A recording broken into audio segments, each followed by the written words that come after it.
Hi guys, welcome to Hanging Out with Hamza. Today we have a special guest on. Her name is Stevie. She is a vet medicine doctor who has been with FIGS along with me, and that's how I met her. She's an incredible person who I've been friends with now for a very long time, and she was visiting Austin this weekend, and we just finished dinner, and I had to have her on my podcast. So, without further ado, Stevie will be on right after this intro. Hey y'all, this is Hamza, and I'm super happy we get to hang out for a little bit.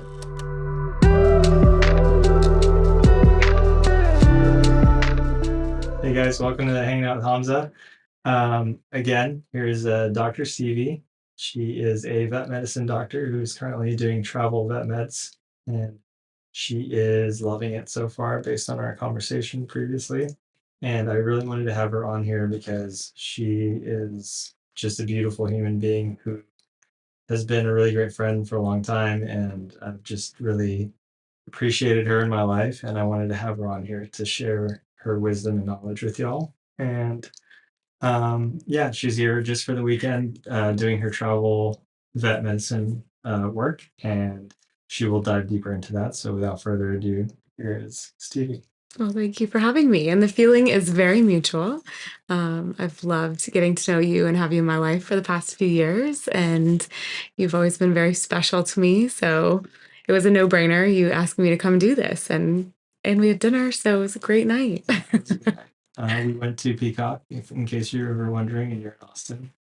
It's a great Mediterranean restaurant, which I love taking people to. And yeah, we kind of caught up on personal stuff, and I dove further into what she's currently doing, which is not something that you commonly see with a lot of vet medicine doctors.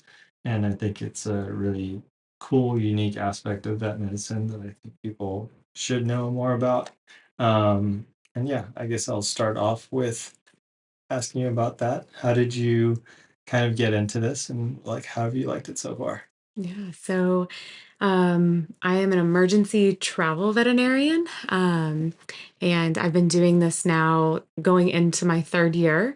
I started right out of vet school, as most people do, just in general practice. Just thought that that was going to be my long-term plan for years and years. Um, just practice dogs and cats and go to work 9 to 5, Monday to Friday, and kind of do your thing. Um, Very quickly out of school, realized that general practice is so much more than that, and came into COVID, got really burnt out, and made the transition to the emergency side of things during that time, along with a cross country move and lots of other life changes. And then the travel aspect came in after I had practiced for about a year in a small, privately owned emergency hospital. That again, I was doing too much and stretching myself too thin, and the travel aspect came up, and it really just truly fell into my lap. The company that I work for was creating this team where they have hospitals all over the country, and they were looking to provide relief and support to the doctors that are stationary at those hospitals that were being overrun and overworked, and were exhausted and needed some support. And so this travel team was created, and now we have anywhere between 20 and 30 doctors that fly around the country, and fill in where we're needed. If people are out, if they're understaffed, sick, people are on maternity or paternity leave, we'll go in and fill in and work anywhere from 2 to 5 to 10 shifts in a row, and then fly back home. So a little different than the travel nursing that people are used to, but it's cool. And how do you feel like it's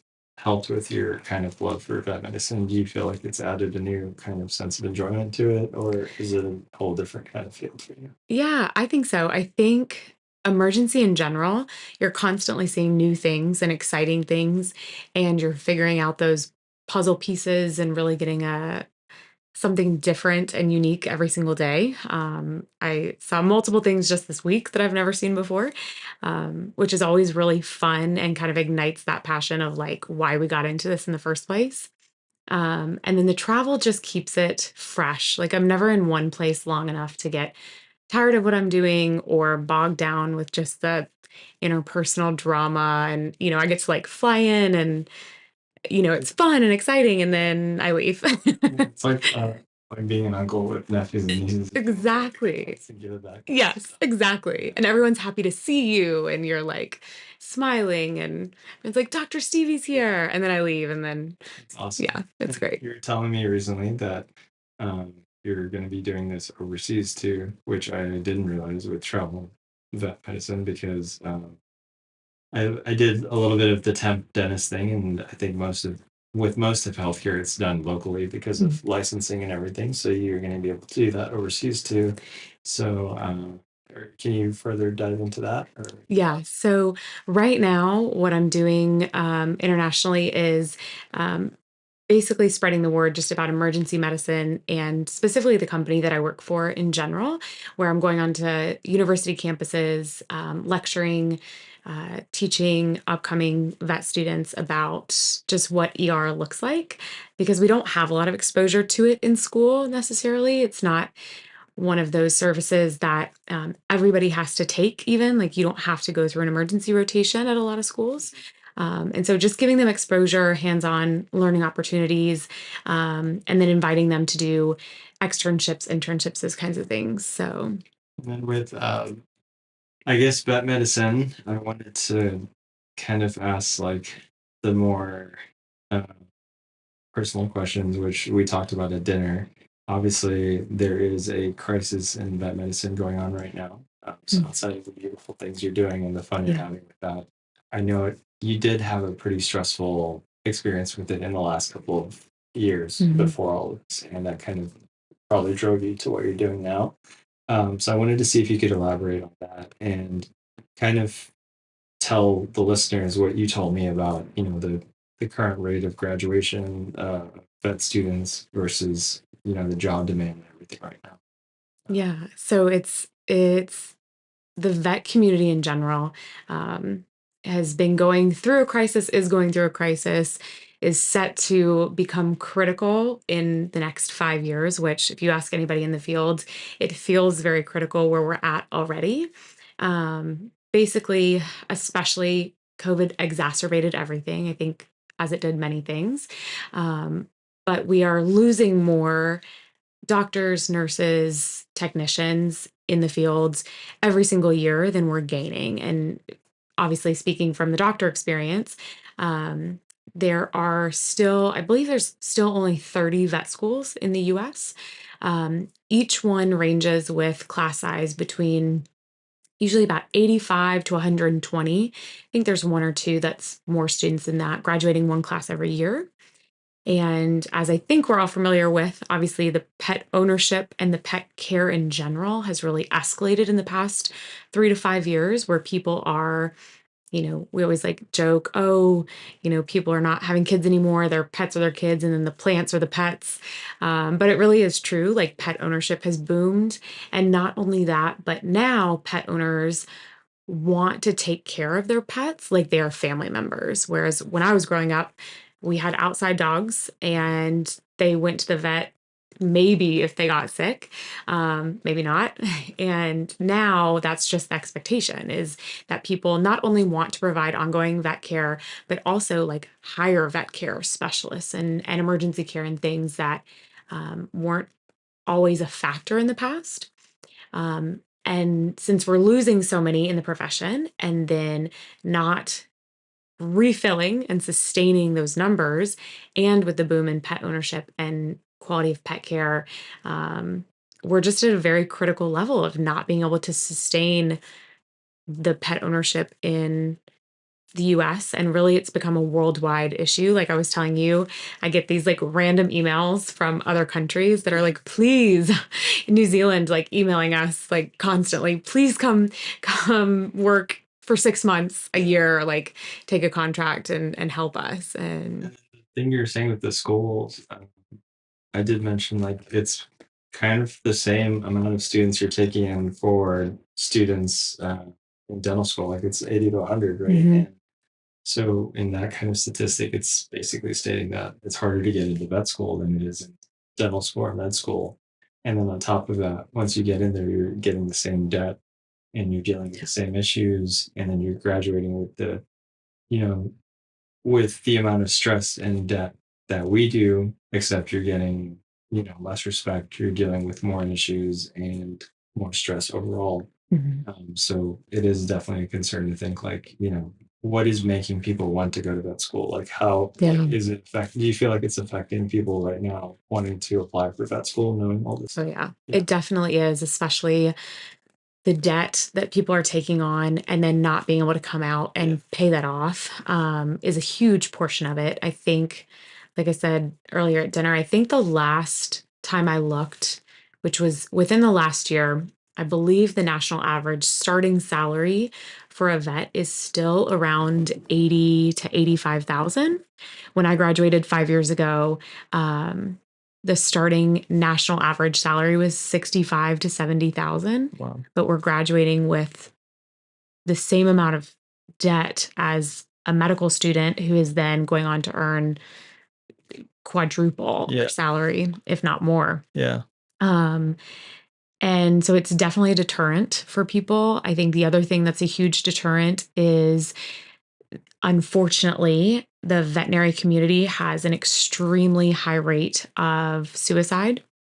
And I have had students on many occasions ask me if it's worth it to go into it, and if I think that it's sustainable or if it's ever joy filled.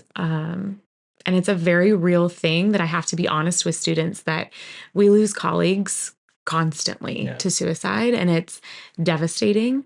And it's a reality of our field. And I know it's a reality in many medical fields and many groups of people in general.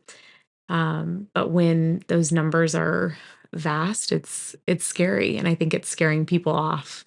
Yeah, I think vet and veterinary medicine in general is one of those professions you really have to love what you do. And I truly think every vet I've met genuinely loves animals. Like it's not like medicine or even dental school. Like some of us get into it because of like, the esteem or the money and all this other stuff. And obviously you've proven that that's not what you get out of it. So it's really the love that you get into it. And that's what's really sad, is that it's leading to depression, all this other stuff. Yeah. That's really not great. So I guess for anybody listening, that's considering it or thinking about it, do you have any like advice to give them or any kinds of perspectives to share that you shared with those students at the time? Like anything that kind of helped them get through these? Yeah, I think the important thing is to know yourself and to know, this sounds cold, but know what you're getting into and understand that you need to be proactive about your mental health from the get go. Yeah. If you are going to make the decision, especially if your mental health is something that you struggle with before entering this field or entering vet school, um, I think you need to be prepared, and I think you need to be proactive about making sure that you are supported, that you are in therapy, but truly that you have that support system, that when you get to a place where you might be struggling, because I think I would be lying if I said we don't all experience that at some point, either in school or definitely after school. Um, you have to make sure that you have support systems in place prior to that and not be reaching for those things when you get there. Yeah. And have those kind of safeguards set up, knowing that at some point you're going to come to a day or a time or a season in your life where, um, you do question why you did this. Yeah. Well, I think that's definitely one reason why I wanted to have Stevie on, is because I've known her long enough now to see the ups and downs of her career and like the effects it's had on her. And I've really valued not only her but the relationship we've shared, because we've both spoken about mental health and the importance of it. And that's the reason why Stevie and I really connected, was when I was going through a really dark place. She was also at the time going through something pretty dark with her career and like the trajectory of it. And I think we all go through that in our I was telling her, like, in healthcare, we graduate thinking we're going into this perfect career path that's just going to like align everything perfectly, and then you get into it and you realize there's still so many challenges along the way. And I think she was early in her career figuring that out too. And that's how we connected. We just kind of like talked about that stuff, and we literally were like crying on FaceTime, talking to each other about stuff. And I really appreciated just her opening up to me and being honest about that stuff. And she's always been that way. She's always been very vulnerable and transparent about things, and never has shied away from the fact that, like, her profession is not perfect and there's a lot of things to work on and improve on. And with that being said, she's still trying to inspire people about that medicine and educate people about it. And she's never kind of like put down the profession itself. And um, I don't know, she just like genuinely loves what she does and loves helping animals and taking care of people and their pets. So that's something I've really like loved about her. Um, but yeah, with that all stuff aside, I did want to bring up just your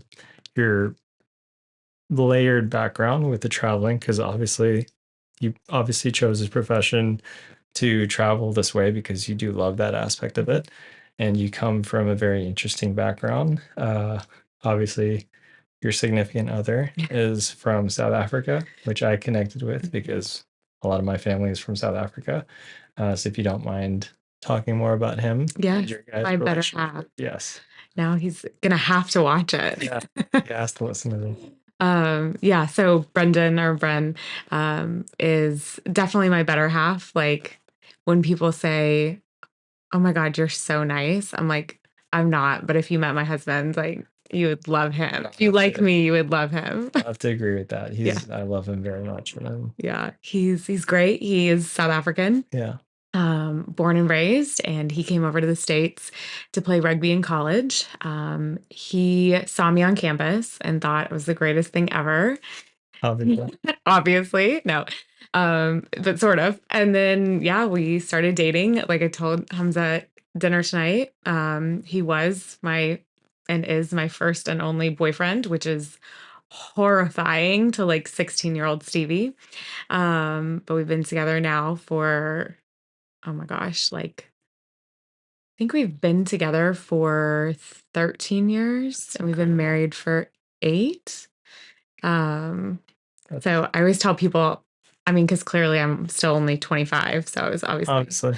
you know, very young when I got married. He No, doesn't like that joke so much. I told Stevie, I was like, having just one boyfriend your entire life is not such a bad thing, or like Yeah. to just have one relationship. Because coming from this side of having to still continue to date and try to find that person, I was telling her she's not missing out on anything at all. And if anything, I wish life had gone that way. If she's ever wondering about like, oh, I wonder what it's like, in the dating world, I'm like, do not wonder about it. It's awful. Yeah, It's just a nightmare out here. But I'm glad I locked it down when I did. yeah, no, I think that's another important thing that I see in your growth is just having a stable, healthy relationship. Obviously, I know it's not perfect, but I feel like it's a good template to look at from an outside perspective, because I can see the support he gives you and the Yeah, patience he's provided to you. Because I mean, I'm sure that you're not easy to handle during those stressful times. definitely not. And I've felt that with dentistry too. But like, yeah, to have somebody who's there to like not only support you in it, but like be able to tolerate you during those times is Absolutely. must be an incredible like just Yes. thing to have. I definitely would not be able to do what I do right now without Yeah. him. I mean, Yeah, I genuinely. mean, even this travel thing, like I'm Yeah. sure you have to have a very secure relationship Yeah, to hold this, because it can be a lot of strain on both people yeah, being so far apart for a long time. So absolutely. for advice for people listening to this who deal with long distance relationships, what would you say? Oh, I know. You really have to be, I think my biggest thing is knowing your own relationship. And thankfully, like I already alluded to, I'm married to probably the best man in the entire world. And we've definitely had our ups and downs and all sorts of things, but he is very just secure and wonderful and supports everything I do. He's my biggest cheerleader. Sometimes too much, where I'm like, but I don't want to. And Yeah. he's like, you can do it. That's awesome. And I think the biggest thing is just knowing your relationship. This situation would not work for everyone. Um, and you really have to trust each other and be secure in what you know and who you are. Um, I think for us, the nice thing is right now we're both able to sort of live our dreams together, and have that flexibility and freedom to be experiencing really cool things in our career.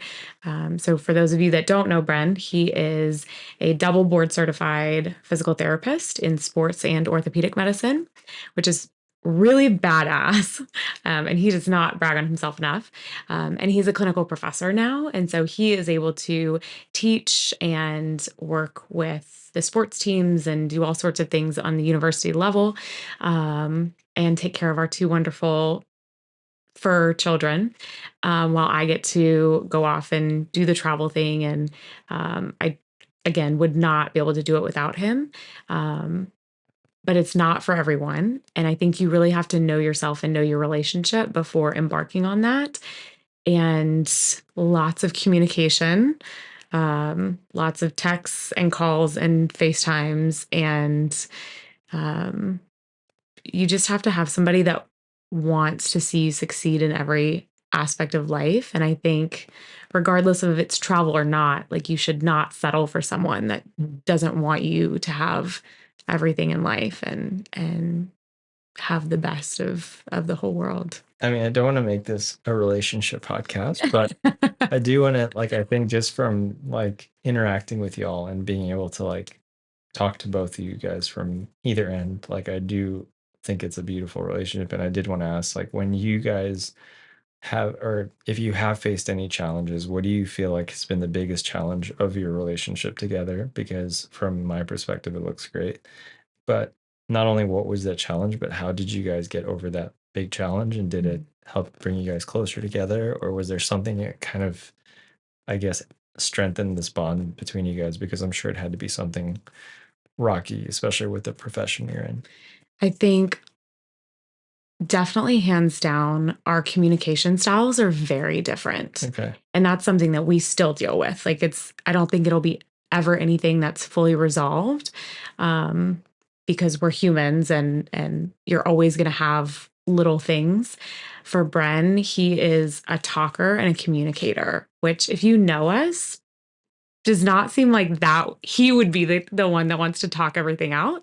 But he is like, wants to talk until there's a solution.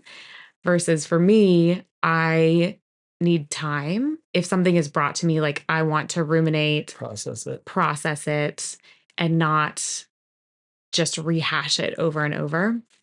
And so that has been probably consistently our biggest struggle in the relationship, is communication styles. And I think we're always learning new things, in different phases of life bring different challenges. And so understanding, we had a conversation literally, I think a week ago, of like, if an issue comes up, like remembering each other's communication styles and taking that into account, but then also taking the other person's into account. Right. Like, it can't always be that we ruminate on something. There have to be times where we talk it out, and that might be an uncomfortable situation for me, but I know that's what he needs. Yeah. And I mean, I think that's a constant thing that we'll Okay. experience. Well, take notes, people. Yes. I'll definitely be taking that for myself. Communication is key in Yeah. every aspect of life. Yeah. Well, then I guess I did want to bring a couple of questions I had back to veterinary medicine, which I don't personally have a pet.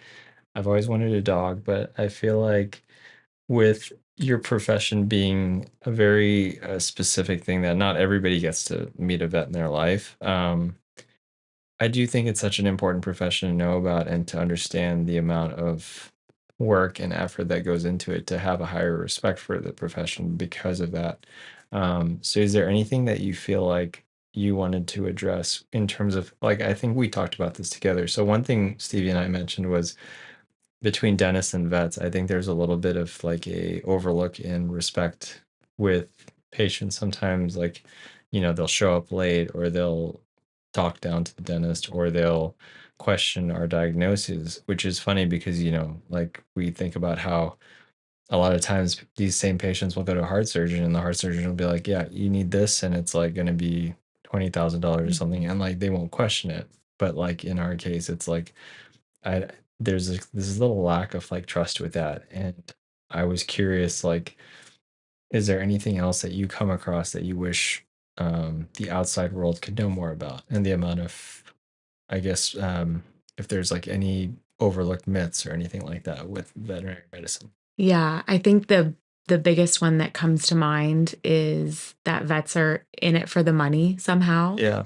And I mean, you already touched on like truly every vet, which I know a lot of vets, and every single one genuinely that I've come across um, is in it for good reason. And they're in it because of the love of medicine and the love of their patients.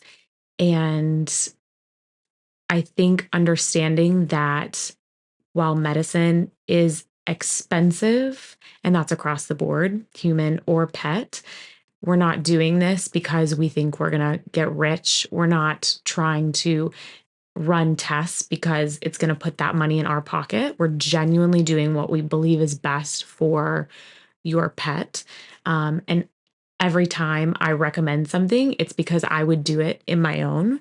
And the vets that I know are the exact same way. And so understanding that, we're not just trying to necessarily pay a bigger mortgage by doing x-rays or doing these things. We're trying to do what's right for you and for your pet. Yeah. If I could give every new pet owner a piece of advice, just get pet insurance or set up a savings account or something, because again, medicine is expensive. And being on the ER side, I see every worst case scenario even I could never imagine.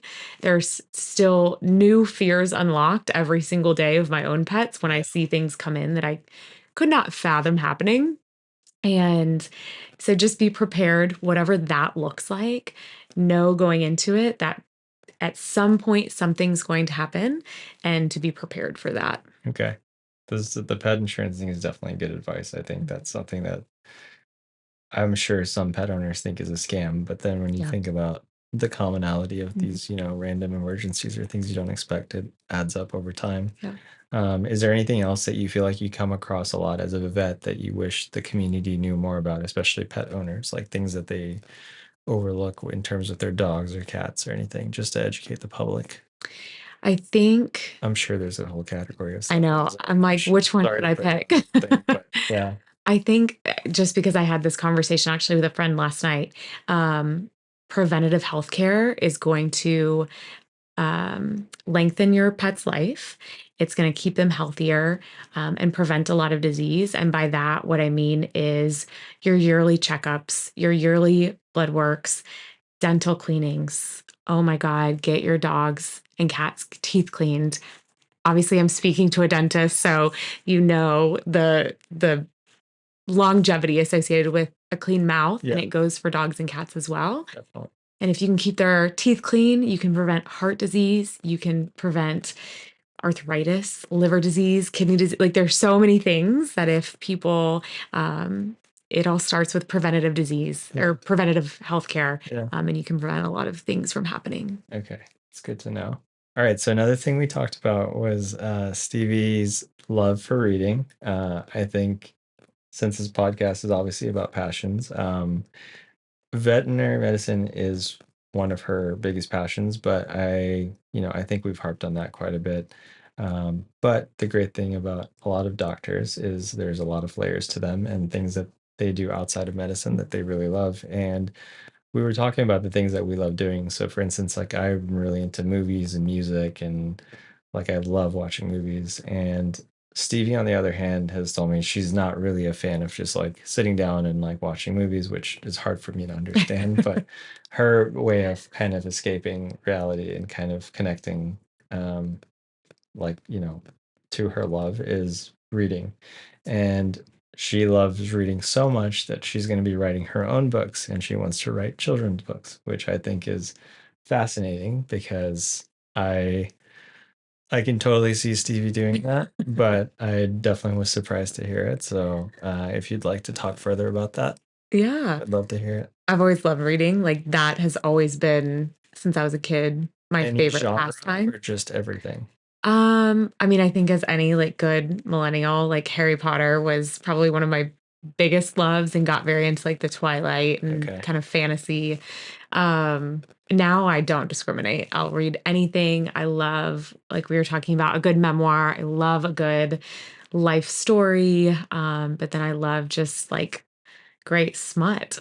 Yeah, I Or, was gonna make you a joke know, about that, but I was like, okay, she does live with that. it's 100%. Okay. But I'm yeah, honestly surprised at how popular that genre is because I've talked to so three popular. girls that are into smut, and I'm just like, I didn't even know that still existed because I remember I'd see it in bookstores in like the little corners, and I was like, oh, that's so Well, weird. here's the thing. So, just a very quick side note, the romance book sector has always been the highest sales Really? of books, like historically, always. Yeah.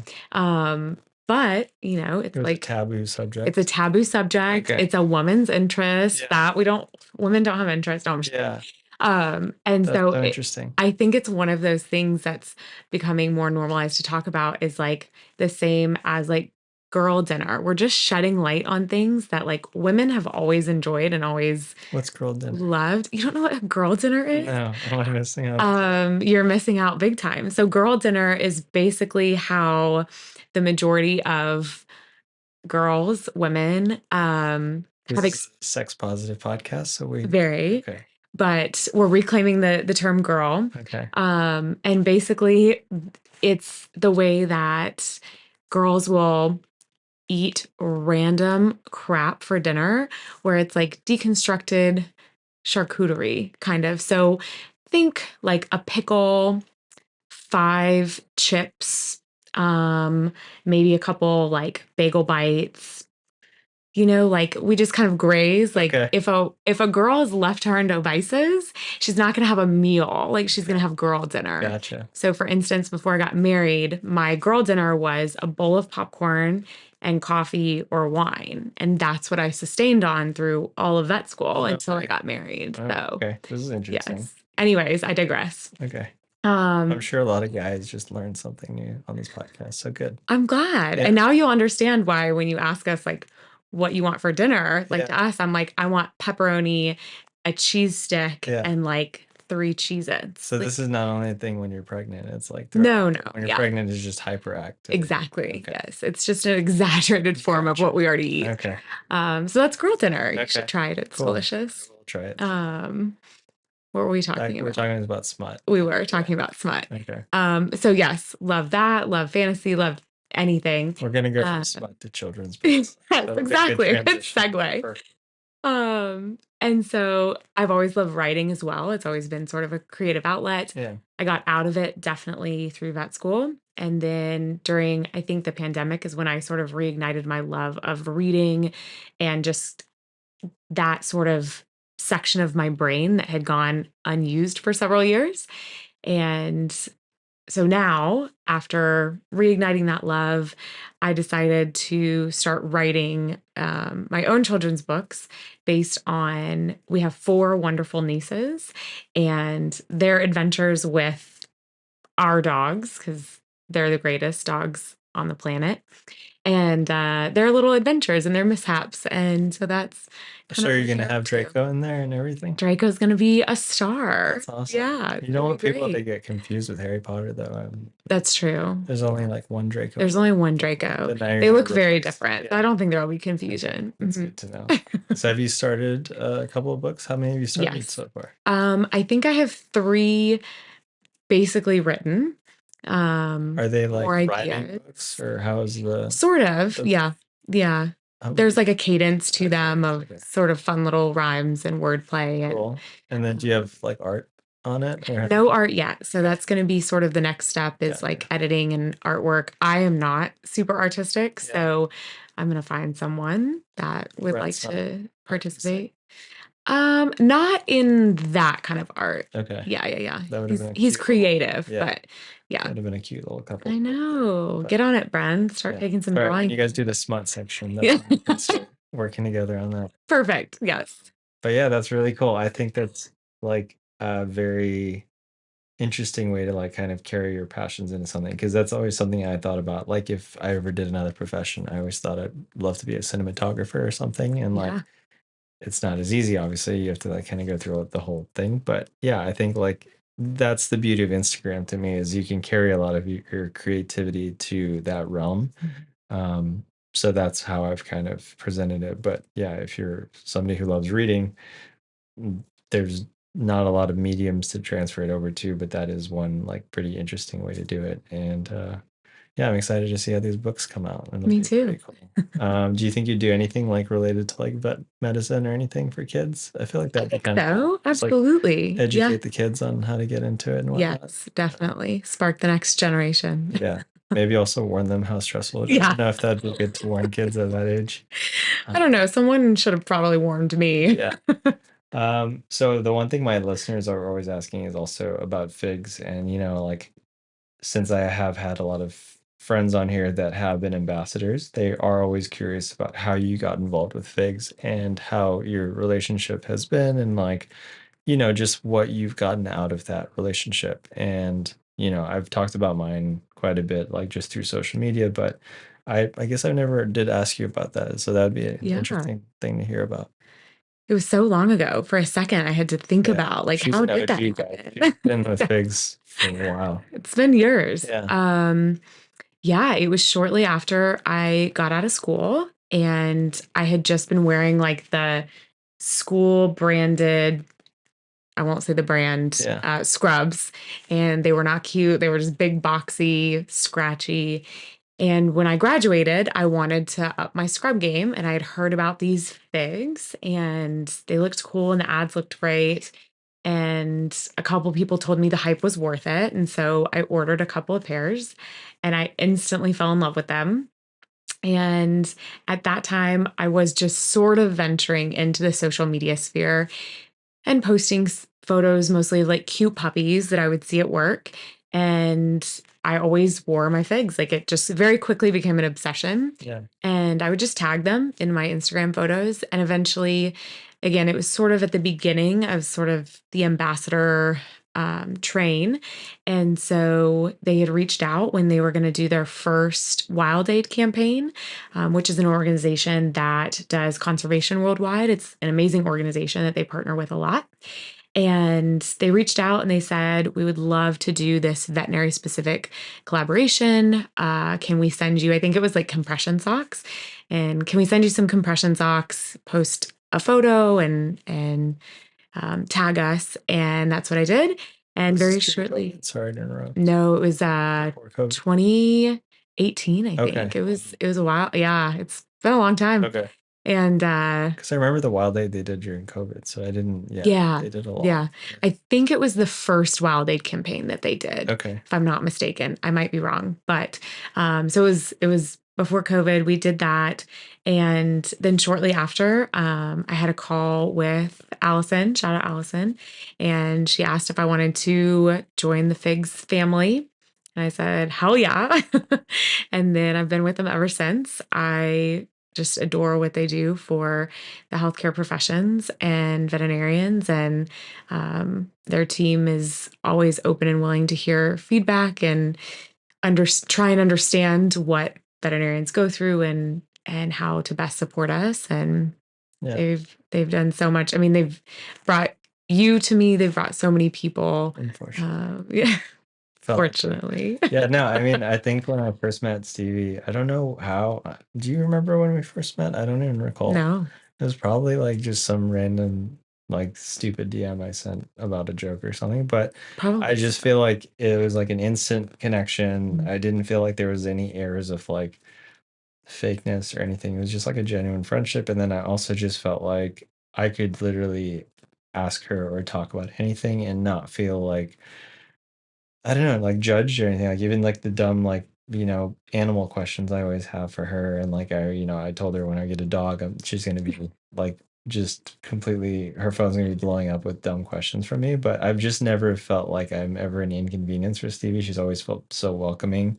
And I've always loved that about her. And you might not know now, she's wearing figs to represent figs because of Yes. her work and everything she's going through. But she, I did also work today. Like yeah, I came from she work, straight up but came straight from work, went to dinner with me, and now doing this. And then she has to go to work tomorrow. So shout out to Stevie for being a hard worker for that. But she's also a fashionista. She dresses really well. But her one thing thank is you. she loves wearing all black, and that's something I really like love about her because she's like I love when people have a certain style or like something that they really just take as their own and like just take full like ownership of it and have no fear of it. And that's Stevie with all black. And she's a big, if you see any of her clothes where she's like dressed for an event, she's always wearing black. And I love that about her. And I brought her black clothes. I wore a black t-shirt in her In honor my honor. today. Um, but yeah, that's another thing I wanted to talk about is what's your attachment to this blackness? I don't know. Yeah, did it start It's at any point or are you always like that? I have not always been like that. Like I think it developed slowly. Um, You kind of like inspired me because I've tried something. I was like, damn, all black looks dope. Like I should it wear more looks all black. dope. Yeah. Like it really, and I think that's all it was like, And it's like timeless. Like you yeah, can always wear it. it's just the evolution of like it always looks good in photos. You can't tell how expensive a piece is when it's black True. because it all looks good. Yeah. When you only wear black, everything goes together. I So think, it's just easy. yeah. And And it gives you yeah, this like kind of dominance. Like when it you see them, does. it's like you like that person knows what they're talking about. It's Like, badass. yeah, I I mean, agree. yeah, I Yeah, every agree. time I see Stevie, and she's usually wearing leather and it's Yeah. all black, and I'm like, So maybe that's where the dominance comes from. Yeah, maybe The leather that's adds the a little smut, sprinkle. a little smut Yeah. influence in there. But yeah, no, I think that's really cool, and I was always curious about like what kind of got you into that because it's a very specific style to have, but I love it. And whenever I think of you, I think of all black. Well, I've done it well then. Yeah, every That's time the I hang out goal. with her, I'm always like, Stevie, I wore black. She's And just here like, I showed up in gray. So yeah, I blame work. I They was have a so dress code. disappointed. I was like, you've changed. I've changed. This travel life's changed you. Yeah. Next time. I even wore alligator boots for her, but then I wore them and I was like, maybe I shouldn't wear a boot made out of an animal if I'm talking to a vet med doctor. Yeah. But you know, Probably gonna get canceled by I all the I vets and the yeah, I organically skinned it and it was at its end of days, so yeah. it was all done with respect. We're all about ending suffering. Yeah, and being resourceful, right? Yeah, Perfect. absolutely. Okay. And then yeah, I usually like to end these podcasts. I think we've hit a good amount of subjects. We've covered quite a bit from smut to vet med to all the stuff. So, Children's book. just to end it on, what I like to do is see if my guests have any like personal questions about me or anything that you've wanted to ask me that we can dive into, either about our relationship or just in general. Okay. I want to know where you want to be in 5 years. Oh man, If you could plan your ultimate life, what would that look like? that's a good question. I definitely want to do more than dentistry. I feel like I love, and we talked about this at dinner too. We both really love our profession, and I'm very thankful to be in a profession where I can help people. But there's been something inside of me for like the last year or two now that feels like there's more inside of me and there's more I'm capable of. And I'm sure you feel the same with this book and everything Mhm. too. But I just want to be in a place where I can be doing something additionally to dentistry instead of just considering dentistry my like final chapter of my career. I think I've been surrounded by so many amazing people and like inspiring people in my life that like I almost intentionally throw myself in the pits with these people because it gives me this little bit of anxiety in a good way that like I need to do more, or I need to try more, and not in an unhealthy way of like comparison syndrome and like going through that unhealthy route, but more so like, wow, this person has accomplished so more, and it showed me that I'm capable of that. Like, this person put in the work to get to this way, and like I need to remember that like in order to get to that level, I need to put in that little bit of extra work. So with that being said, like within 5 years, I would really like to be doing something, for instance, like starting a company or doing something to add another kind of ripple in the capacity of whether it's dentistry or technology or something else.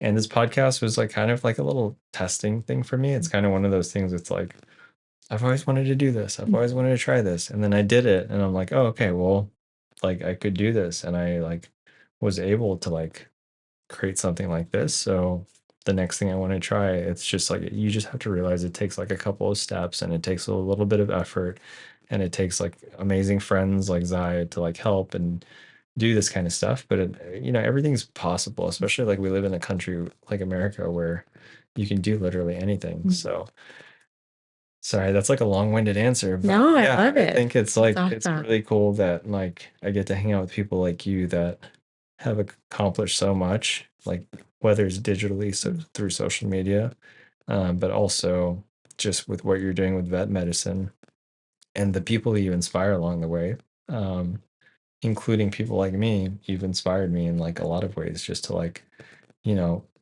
put my best foot forward and just maintain that humility that you do. Like the Stevie I know now compared to the Stevie I've known 3 years ago, that it's the same person. Like you haven't changed your personality, which I think is beautiful, but you still have like you have a fire inside you, which is like even stronger now, but it's more directed in a positive capacity. So I think Thank that's great. So yeah, thanks for the question. you. Yeah. Sorry, I didn't want to make it about me, but It is your this is my podcast. I feel like podcast. you Yeah. get one question. Yeah. And yeah, I really appreciate you taking the time to do this with me. I think you're, like I said, a beautiful person externally and internally. And I think you have such a great positive impact on your followers. And, Thank you. I wanted you on this podcast, like not for the clout, not for anything, but just because, there are certain people I really want to have on this podcast. And you were definitely in the top list of that. And I'm just glad that you're able to take the time to do this with me. Anytime. Anytime. Anything for you. Good. Thank you, Stevie. I appreciate you. Absolutely. I love you. And guys, I'll leave Stevie's Instagram and all of her personal stuff on there. And if you guys want to reach out to her, if you have any questions or any future vet students or anything, want to reach out to her, she's a great resource to have. Please follow her. And yeah, this is Stevie and this is Hamza. Thanks for listening. And if you have any parting words for your listeners, no? Stay cool, pony boy. Okay, cool. All right, guys. Thanks for listening, and we'll talk soon. Take care. Bye.